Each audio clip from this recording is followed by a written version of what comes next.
what was worse about it, I got in the car and I drove away. I drove away from my dad's and I did something that you only ever do once.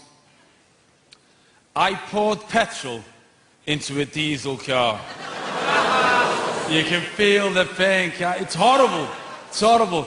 Because every man in this room knows that pouring petrol into a diesel car is just like pouring gin into a woman. It is, because you know at some point during the evening she's going to break down.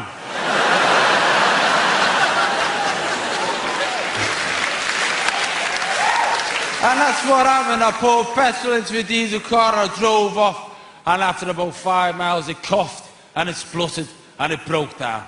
And I was sat there in the driver's seat in my shorts and t-shirt. My wife was sat next to me in her hat and coat. And the dashboard lights were flashing like mad. And because she's a woman, she thinks the dashboard lights are flashing like mad to indicate what's wrong with the car. But because I'm a man, I know what every man in this room knows, that when those dashboard lights flash, they flash in Morse code.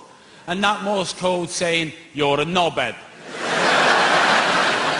And it was horrible. If you've ever been in this situation, the car won't move. There's nowhere you can go. There's nowhere you can go. I phoned the RAC, he came out, he said, there's nothing you can do. I've got to take your car away. You've got to get someone to come and give you a lift. Well, in those situations, you only think of one person. So I phoned me dad. That was the worst decision I have ever made in my life. Because me dad turned up when the RAC van was still there. And we know they don't do anything subtle. They turn up in a big bleeding orange van with a big orange light on it so that people in passing planes know you're a dickhead.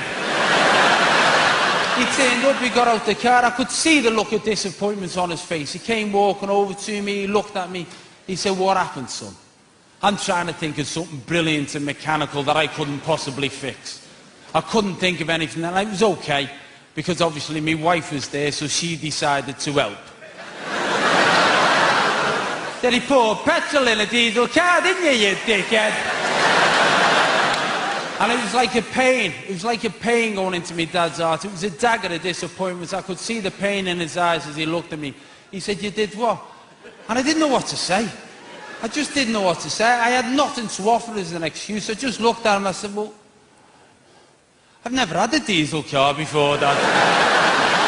And you know what my dad said? My dad said something that only a dad would say. He just looked at me and said, listen, son, you don't have to own a sheep to know what not to put in it.